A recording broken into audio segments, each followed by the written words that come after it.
Hey, what's up, YouTube? Welcome back to Occult Perspectives. Dante's The Divine Comedy, Inferno, Part 4. I'm going to continue right where I left off in the last video, so if you have not watched The Divine Comedy, Dante's Inferno, Parts 1 through 3, go back and watch those first. It should all be set up in the same playlist, and this is Part 4. We had gone back to Canto 1, and we had just started to mention, let's see, line 45. Dante's in the forest on the trail. First, it's a leopard that blocks his path that represents lust. Afterwards, it's the lion, which in its negative aspect can mean foolish pride. There's a good connotation to pride as well. You know, if we lose our egos completely in the end, if we don't take some sense of pride or good feelings towards benevolent things that we do, you know, it's that true Gryffindor energy, if you're a Harry Potter fan, the benevolent lion, you know, versus the false pride lion. Let's see the line that is read right here. But hope was hardly able to prevent the fear I felt when I beheld a lion, his head held high and ravenous with hunger. Even the air around him seemed to shudder. This lion seemed to make his way against me. And then a she-wolf showed herself. Let me go to the notes in the back and see what it has to say about the lion. It just says, usually interpreted as a symbol of pride. Now the she-wolf, there's further notes on the symbolism of the she-wolf. A symbol of avarice, and particularly avarice in the church. Avarice is a form of greed, usually in wanting to take too much money and such. You can Google the definition of it. I had to look up what avarice meant when I read Dante's Inferno. So it's basically greed, particularly of a monetary, in a monetary way within the church, you know, the corrupt church at the time. Particularly avarice in the church, since a statue of the she-wolf, which suckled Rome's founders Romulus and Remus, if I'm pronouncing those correctly, then stood outside the papal palace of the Lateran in Rome. For Dante, greed for money, land, power, or authority was the enemy of love and justice and the main cause of corruption in the church and in society as a whole. For cupidity, like Cupid, Cupidity, is the root of all evils. And that's 1 Timothy apparently in the Bible. It's quoting from that. So that was the description of the she-wolf. Showed herself. She seemed to carry every craving in her leanness. She had already brought despair to many. The very sight of her so weighed me with fearfulness that I abandoned hope of ever climbing up that mountain slope. Dante's getting pretty worried, you know, about the journey itself. Let's see if we can skip through some of this and get to some of the notes more worth getting through. We just talked about the she-wolf being symbolic of avarice. And I did read that. 55, let's see what's going on there. Even as he who glories while he gains will, when the time has come to tally loss, lament with every thought and turn despondent, so was I when I faced that restless beast, which even as she stalked me step by step had thrust me back to where the sun is speechless. 55. He who glories, the obsessive profiteer and miser, faced by the moment above all of death when he must leave all his possessions behind. So, you know, a lot of people spend their whole lives bent on what they will gain, you know, just in their physical life, not really thinking the after effects of our physical existences here on earth. Like, all the good that we put out is just going to branch out and do further good. And those are the things that really matter the most when we leave this life. You know, what good did we do? It's not about really what we gained and what we possessed, unless we really, you know, plan on spreading that to our families and loved ones, you know, the empire of goodness, the empire, the true benevolent empire that has such abundance and prosperity that it can give it to all its inhabitants, because it has worked through virtue and true good work and dedication, you know, to provide this for mankind, creating a new Garden of Eden, essentially, on, you know, the physical plane of existence, Malkut, you know, the proper garden this time, you know, because we know better this time, and then from there we can ascend to the stars. Moving on. Maybe. Okay, so it's this this feeling of leaving everything behind. You know, when you go through a death, you know, many people have symbolic deaths, you know, or mystical experiences before they actually physically die, and that leads to like a resurrection or a second life, you know, a coming to understanding, a gnosis of having come into this new way of understanding, this new way of being, and then you're like a new being altogether, and you take this understanding that Source has given you and you move forward with it. So let's see what's going on next after that note. Looks like I wrote a couple of, definitions. Even as he who glories while he gains will, when the time has come to tally loss at the end of his life, lament or be sad with every thought and turn despondent, which means in low spirits from loss of hope or courage. So was I when I first faced that restless, or so was I when I faced that restless beast, which even as she stalked me step by step, it thrust me back to where the sun is speechless. Where the sun is speechless. That's kind of an interesting phrase right there too. And it's amazing how this despondent feeling, this in low spirits from a loss of hope or courage, this can be turned around so quick. You know, whether it's a loved one that inspires us, or we gain some new understanding of lore and stuff. You know, if you're a Bible reader, if there's a scripture that really calls to you, and you're like, oh, this, you know, the synchronistically lines up with what I'm dealing with right now, and it's helping me morally and spiritually to deal with this problem, you know, that's really just a test or a trial to make me stronger in the end so that I can be the phoenix that rises from the ashes. That would be the turnaround from despondence, you know, feeling in low spirits. And then, yes, I did write the definition for avarice as well. Extreme greed for wealthy or material gain. So wealth or material gain. And let's see what's going on. 63. While I retreated down to lower ground, before my eyes there suddenly appeared one who seemed faint because of the long silence. The faint voice symbolizing the years between the poets. I think it's talking about Dante and Virgil here. One who seemed faint. Virgil, the Roman poet, whose voice is faint because of the many centuries between him and Dante. There you go. Note 66. Disembodied shade of a dead person. A detailed explanation here gives it 66. So this is kind of some esoteric stuff coming up. And what's cool about, you know, I've shown this edition of the book before, the Alan Mandelbaum translation, but it has cool pictures in it. Like here's the travels through the dark woods. They're interesting illustrations. They're not like really complete or colorful, but they're more like abstract, and they kind of allow your imagination to have even more of an idea of what it might really look like, which I kind of do like that interpretation in the drawing. We were getting to the disembodied shade of a dead person, note 66.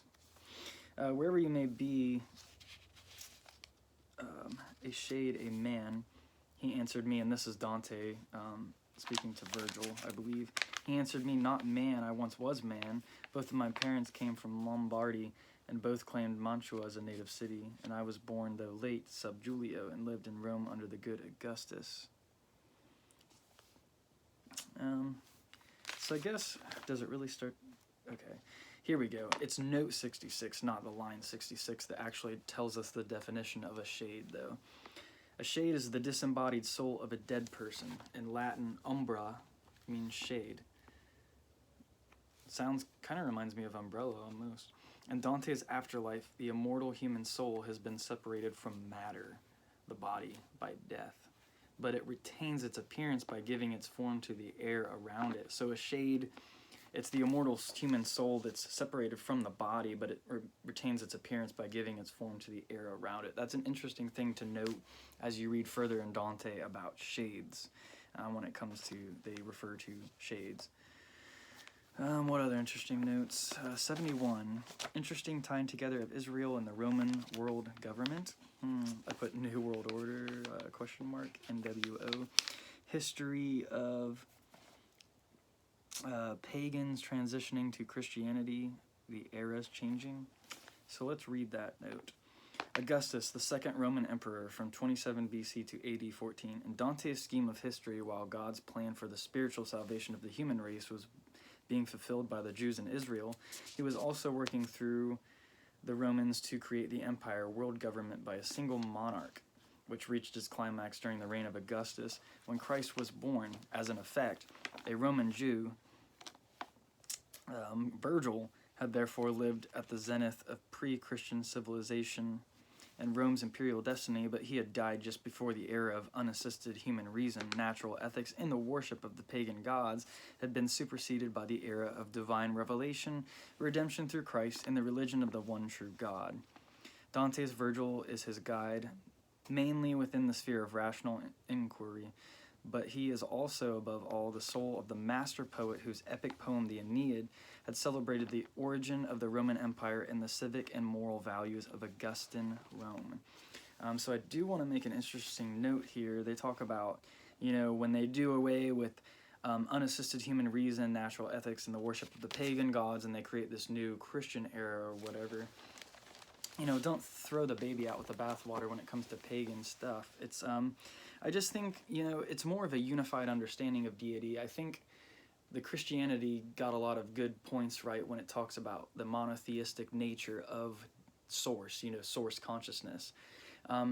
As I've said before, Frater Xavier on his YouTube channel, Mind and Magic, defines it perfectly. He says there is only one creator of all, but there are many gods and goddesses, inferior, lowercase g gods and goddesses, but there's only one creator of all, which would exist in the Empyrean heaven. It's the mind of God, as we learn about as we'll get further into the Divine Comedy.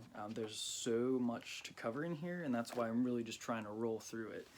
And I'm going to be covering other things too. I'm probably going to get tired of it at some point. I've already read through it at this point, so everything at this now is just notes and stuff that I'm working through.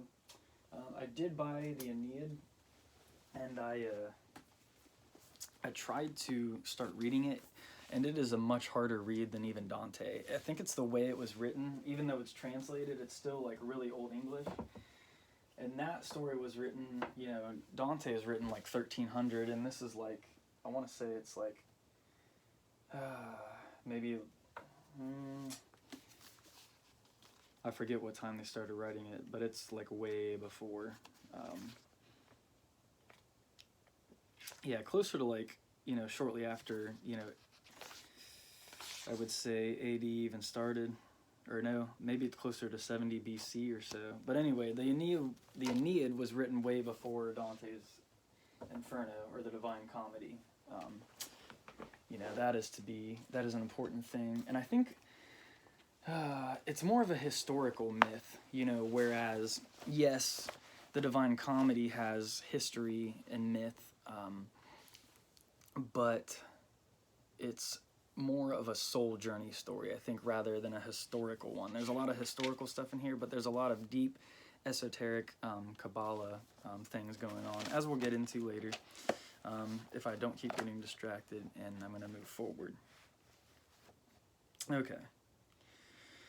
Where did I leave off? Okay, we were talking about that note with the Aeneid celebrated the origin of the Roman Empire. That's what the whole, it's the myth of the Roman Empire forming. So a lot of these myths, like creation story myths, we're used to hearing those, but the Aeneid's interesting because it talks about the formation of an empire. What is note 77 we got going on there? I put in Mountain of Delight, whatever that is. Okay. Probably Mount Purgatory, maybe. But why do you return to wretchedness? Why not climb up the mountain of delight? He's talking to Virgil. Dante is talking to Virgil, asking him why he's coming, towards him, probably, down into the lower realms. Why not climb up the mountain of delight, the origin and cause of every joy? And are you then that Virgil, you the fountain that freely pours so rich a stream of speech? So note, I guess, does it not say?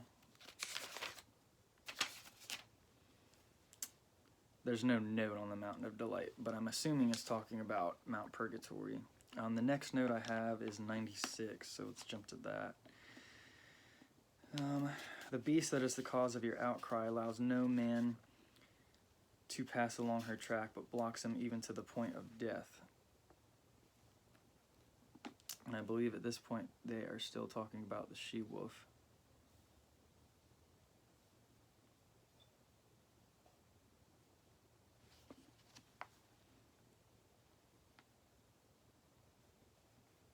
The beasts allow no man to pass even to the point of death.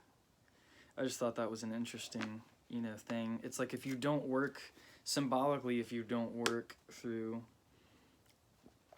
things like what those beasts represent, untempered pride, lust, and then the she-wolf is jealousy and greed.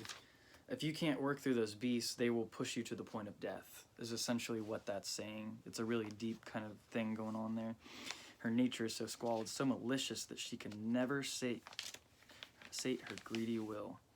When she is fed, she is hungrier than ever. She mates with many living souls, and shall yet mate with many more until the greyhound arrives, inflicting painful death on her. And it sounds like almost kind of a succubus kind of relationship going on there, which makes sense because when the greyhound comes, the greyhound is... it's a person or movement that will defeat the she-wolf of avarice. Medieval prophecy often encoded its predictions by using animal imagery, and they're really talking about Christ, I believe, is what the greyhound is. Yep, I cover that. It's the foreshadowing of the coming of Christ, and I think I mentioned that either in Dante's Divine Comedy video part 1 or part 2. Go back and watch those ones. This is just a very thorough, we're going into all the little esoteric details that Dante's putting in there, trying to not get too caught up on the history, but hitting the overall historical topics in the context of the bigger scheme of the story, of the grand plan, if that makes sense. Moving forward. Okay. 97 through 102, I wrote there's an interesting thing, which is what we pretty much read. I'm talking more about that hound, the greyhound. 103 through 104. That hound will never feed on land or pewter, but find his fare, fare, in wisdom, love, and virtue. His place of birth shall be between two felts. He will restore low-lying Italy. I don't know why I put these notes here talking about the temporal empire and the spiritual church in this section. I know I had talked about that before, but the empire is supposed to take care of the temporary things, like just the laws of the land, the politics and such, and the church deals with the spiritual side, the eternal part of the individuals, of the society, or the spiritual side of things. And these two were always kind of separated. Like one wasn't supposed to overstep the bounds of the other, or something like that. We'll get more into that in detail later on in the book, because it talks more about that and describes it more in detail in the notes as well. 111, what's going on here? He will hunt that beast through every city, the greyhound, until he thrusts her back again to hell, from which she was first sent above by envy. That's interesting. So the greyhound, or no, I'm sorry, this she-wolf, I'm assuming they're talking about, the hound chases her back, but she was first sent above by envy. I thought that was interesting. Sent above to the material plane? That's why I wrote that note in there, because I wasn't quite sure what was going on. Until he thrusts her back again to hell, from which she was first sent above by envy. So I guess the envy of the people, or that she-wolf's presence became necessary above. She came outside of hell because the vibration of the people brought the she-wolf up to the physical realm. That's the interpretation I'm getting, you know. It's the envy, it says, it's the envy which sent her above in the first place. I was getting real deep into that, but this is one of those stories, you know, you can really kind of just take a couple lines and really analyze them, and you could spend, you know, like an hour probably going over just a paragraph or two of the story. And so it is with many stories, you know. The more symbolism you learn, the more connections you make, the more not only synchronicities but correspondences. That was really the word I was looking for, especially when you're studying, you know, the occult, magic, whatever it is. All these things tie together, and then you learn more and more and more. I think since this video is already like 20 some minutes long, yeah, 21 minutes, I'm just gonna get to the end of Canto 1, and then we will begin on Canto 2 next time. Let's see if there's anything else we really need to... It's interesting that Dante refers to hell in his poem as like this eternal place too. He says, "Therefore I think and judge it best for you to follow me, and I shall guide you, taking you from this place through an eternal place." This is Virgil talking about the tour that he's about to take Dante on as his guide. Because I don't think... Hell is like a vibration, and it's a vibration that exists only if you keep your mental state there. If you decide to stay there, you can always move on. But your soul has to work through certain trials first. You have to burn through the flames of your karmic past and such so that you can transcend the hell. And there is no... The hell only existed in your mind. Remember, your mind is what manifests your reality. And as long as you have this assurance, this knowingness from divine source that your journey is ordained, if you know truly in your heart that you've done your best, you try to do good unto all, you can't really be steered wrong. You know, there's a reference even in Masonry to that. If you just keep true to your heart, if you keep true to good, you cannot err. You know, there's much truth to that. Okay, we're almost done here. On 117, where you shall hear the howls of desperation and see the ancient spirits in their pain, as each of them laments his second death. Is there a note on that?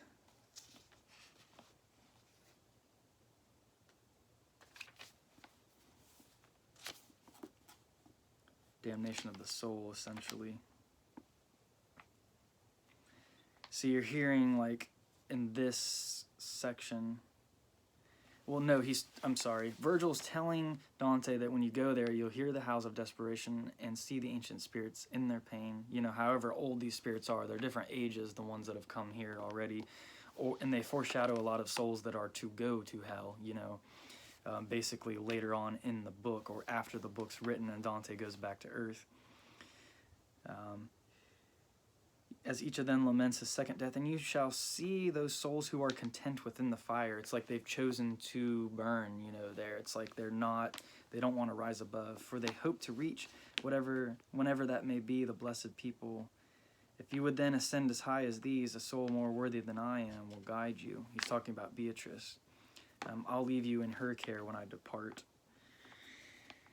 118. Is that what I just read? And you shall see those souls who are content within the fire of purgatory and its trials. 119 note. The fire, the punishments of purgatory, where the souls accept their temporary sufferings as the necessary way to heaven. So it's a temporary suffering, but eternally, it's worth it, you know. Sometimes you gotta take a temporary suffering rather than just holding on to darkness your whole life, you know, or whatever, and just move through it, you know, ascend through it, work through the darkness. Blessed people, souls in paradise. It's interesting on line 124 that God's referred to as emperor. I just thought that was an interesting title. A soul more worthy than I am will guide you. He's talking about Beatrice. I'll leave you in her care when I depart, because that emperor who reigns above, since I have been rebellious to his law, will not allow me entry to his city. He's, God's referred there as an emperor. Because that emperor who reigns above, since I have been rebellious to his law, will not allow me entry to his city. He governs everywhere, but rules from there. There is his city, his high capital. Oh, happy those he chooses to be there. And I replied, O poet, by that God whom you had never come to know, I beg you, that I may flee this evil and worse evils, to lead me to the place of which you spoke, so that I may see the gateway of St. Peter, and those whom you describe as sorrowful. Then he set out, and I moved on behind him. It's interesting, I wrote here, interesting passages which we just read on God as ruler, emperor, sovereign ruler of great power and rank. St. Peter, leader of the apostles, actually guards heaven's gate in this metaphorical story. If you see that literally, and you're a Christian and stuff, there's nothing wrong with that. There's different stories, there's different allegories which represent archetypally the afterlife or the journey of the soul, which is, the Kabbalah is the whole mystical set of information trying to teach you that as well the whole time. As you're learning it, it's a great system, paired with the tarot and such. As we said, Virgil is not allowed up to that eternal city, which we were just talking about, because of, being like the pagan or whatever. It's all kind of silly to me, rebellious to his law, a pagan. But, ultimate source knows where our hearts are. So it's like once we learn the truth, once we've been transmuted of the past, which we'll learn about the two rivers that make you forget your sins and then make you remember all the good. That's a really cool allegory in this story in particular, which is really awesome and explains that really well. Ooh, I just had my legs sitting a certain way, so my foot's asleep right now. Really bad, actually. I can't even move it. Okay, so I think that pretty much covers everything. I just want to make sure before I move on. Yep, we will start. I think maybe there was a note that I wanted to read. If we go back a little bit, to when it was talking about the hound. That hound will never feed on land or pewter, but find its fare in wisdom, love, and virtue. His place of birth shall be between two felts. And we were talking about Jesus when we were talking about that note. Between two felts, and pewter means money, it says in the notes. An enigmatic phrase defining the origin or territory of the future deliverer. It has been interpreted as meaning rough clothing, poverty, the region of northern Italy between Feltre and Montefeltro, which makes sense because Jesus was born in poverty and Mother Mary went through the poverty trials, and we'll even get more into that later in this. The whole world, from the west to the Mongol Empire in the east, the felt line balloting urns used in elections, Dante's birth sign, Gemini, his reforming poem, and so on. The greyhound has been identified as a future good pope who would fulfill St. Francis of Assisi's ideal of poverty in the church, or more frequently with Dante's future patron, Can Gran della Scala, Lord of Verona, or the Emperor Henry VII, who was in Italy through 1310 to 13. More probably, the prophecy spoken by Virgil and set in a centenary year should be seen rather as expressing an indefinite millenarian, which means millennium, I guess, desire for the coming of a virtuous Roman emperor, free from greed, who would reestablish peace, talking about that new government and such, justice and law in Italy, and would reform both world governments, the temporal, that's why I put the notes in there, the empire, and the spiritual, the church from Rome. So it's like the whole unity too of science and religion, putting those two hemispheres together. They each have their own functions, but in the end they both come together for the greater good, and that would be the temporal or the empire, and the spiritual powers, of the church, or which I'm not really personally a fan of church, because it gets too caught up in doctrines, and we really learn through gnosis and through self-experience, through actually experiencing knowledge. And a lot of the churches, they don't teach the deeper spiritual doctrines, so it's not until we get into some kind of practice, and not saying that you have to really practice anything, it's really what your independent, journey is. I know some people who are more magical beings than anybody else I know, and they don't really practice magic. They just are it. If you're really smart, you just are the magic. Source is working through us. So whatever it feels right for us to do to spread heaven on earth and spread that lovingness and righteousness in the most efficient way possible of what our true callings are in this life is what we should go for. I'm going to go ahead and end the video here. Continue to stay tuned for more videos. This is great. It's great to be back on Occult Perspectives. So help the channel to grow. Spread the word, spread the light, spread the love, and spread the peace. Peace and blessings. Have a great day.